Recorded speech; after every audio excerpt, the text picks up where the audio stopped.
The first step in building the locking rabbet jig begins with building the sled. Now the sled consists of this base, and as you can see, I've already bandsawed out the upper left-hand corner to lighten things up a little bit, and I also sanded a radius on my front two corners. Now after that, I'm going to use a framing square and carefully lay out and permanently attach with screws and glue one runner to the bottom of my sled. The other runner I'll attach just temporarily with screws. After that, I'll temporarily attach, screws only, the rear fence, and I'll make and temporarily attach a front fence. Now, why not glue everything in place? Well, the reason is that after all this is done, I'm going to go to the table saw and I'm going to run the sled through the blade and separate out the base into a left-hand side and a right-hand side. The right-hand side I need to unscrew from everything, and we need to cut a notch into it for a vertical acting fence. That's the next part of our project. The right-hand portion of our base that we just cut off requires a notch for the vertical fence. You'll see the notch here. I'm going to nibble out the notch using this dado stack. The last step in completing the sled is the addition of this riser block. The riser block also includes two threaded inserts. Those threaded inserts will be used for flip stops. So I'm going to go ahead and glue this in place, and when that's done, it'll be time for us to move on to the vertical fence and the flip stops, which will complete our jig. Well, we're ready to finish our locking rabbet jig. We need two things. One is this vertical fence. Now the vertical fence consists of a base, a support, a bracket, and this fence that slides up and down on these 1/8" masonite strips. You'll also notice that on our face here, there's an 1/8" masonite strip on the bottom, and that ledge is going to help support drawer parts as they're cut. The face is held to the assembly by means of a threaded knob. And then this whole assembly registers against the front face, and it too is held on with a knob. The last component for our jig is a pair of stops like this. Each stop consists of a base, and you can see there's a slot that's been milled in it for an adjustable knob. And also we have a stop, and if you'll notice, take a look at the front edge. It's been rounded, and also it's tapered from front to back. And that just gives us some clearance for sawdust. Both stops then are held in place with threaded knobs in an insert. And that wraps up the locking rabbet jig. So now all that's left is for Logan to tell us how to use it. Now there's a couple of things we need to look at our table saw first before we even worry about the jig. The first is the blade. And I've set up a 1/4" dado blade here. And I've used a magnetic angle gauge to make sure that this blade is set perfectly 90 degrees to the top of the table saw. Now once that's done, we can go ahead and set up the jig. First thing I'm going to have to do is create a kerf in here that I can measure and set up my guides against. And we're going to use these guides in 3 different steps. The first step is going to be this guy here, so we'll mark that with a number 1.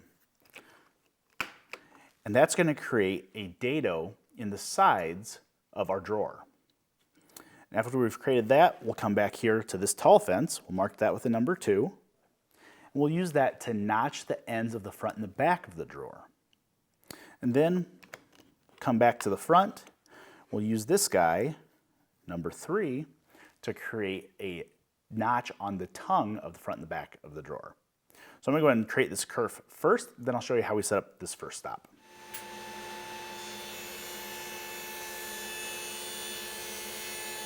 Okay, so now that we have that kerf cut, we can go ahead and set up this first stop. And like I said, this first stop is going to create a dado in the sides of our drawer. So I'm going to use a couple of pieces of scrap that are the same thickness as my drawer.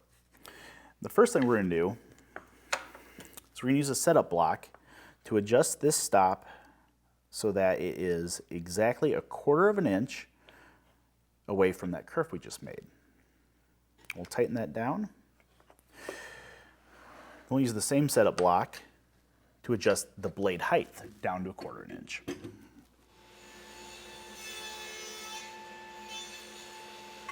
Okay, so the fit that we're looking for is going to be a nice fit that slides together and gives us a nice tight joint. Now the first cut I made was a little snug, so I adjusted that first stop block in a little bit to loosen up the tongue. But now that those are sliding together, we can go ahead and lock everything down, make sure it's nice and tight, and cut the dadoes on our sides.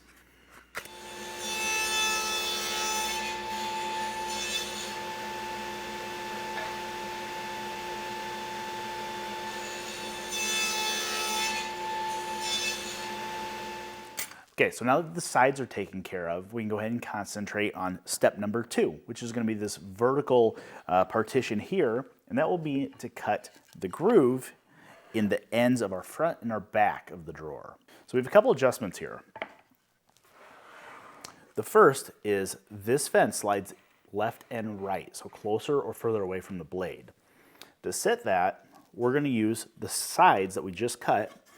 We'll slip that dado over the blade until it locks in. Then we're going to slide this guy until it touches the side. Don't press too hard because you can deflect the blade. We want it just to touch, and we'll lock that down. Then our second adjustment is going to be this guy that slides up and down. And what this does is raises or lowers the front or the back because it rides on that hardboard lip on the very bottom. We want the notch in the ends to be the same depth as the thickness of our sides.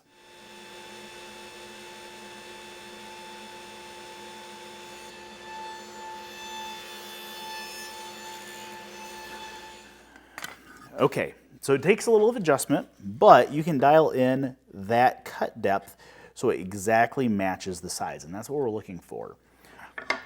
Now we're pretty much ready to go ahead and cut the notches in the ends of our front and back. There's one thing to take note of as you're doing this. As you get in the flow of things, you start cutting the notches on a bunch of different fronts, just make sure that you are getting your workpiece on that small hardboard lip. If you don't, you can miss it, and then your workpiece ends up angled, and you'll end up cutting way too deep and at a slight angle. So just pay attention to it. So now that I have everything locked in, blade height is set, we can go ahead and cut the notches in the fronts.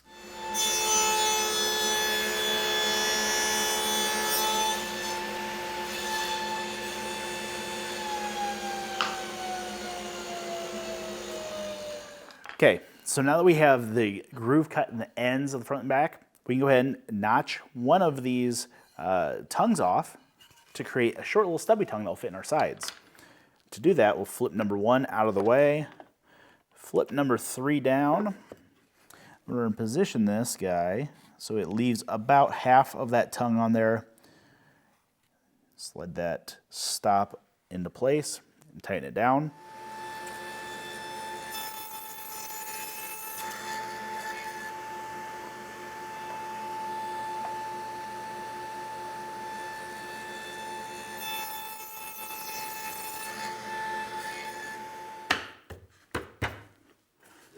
Okay, there we go.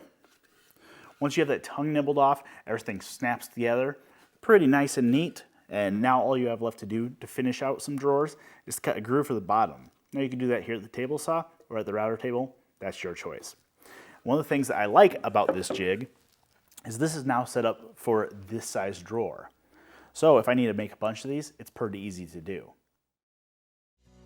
Woodsmithplans.com. Hundreds of professional, high-quality woodworking plans right at your fingertips.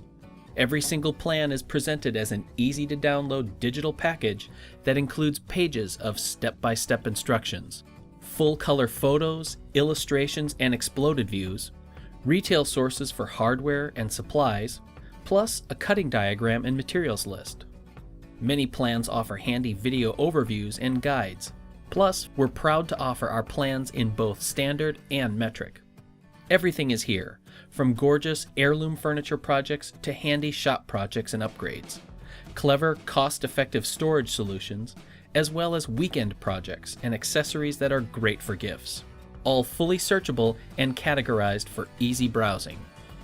Woodsmithplans.com, everything you need for building fine woodworking projects.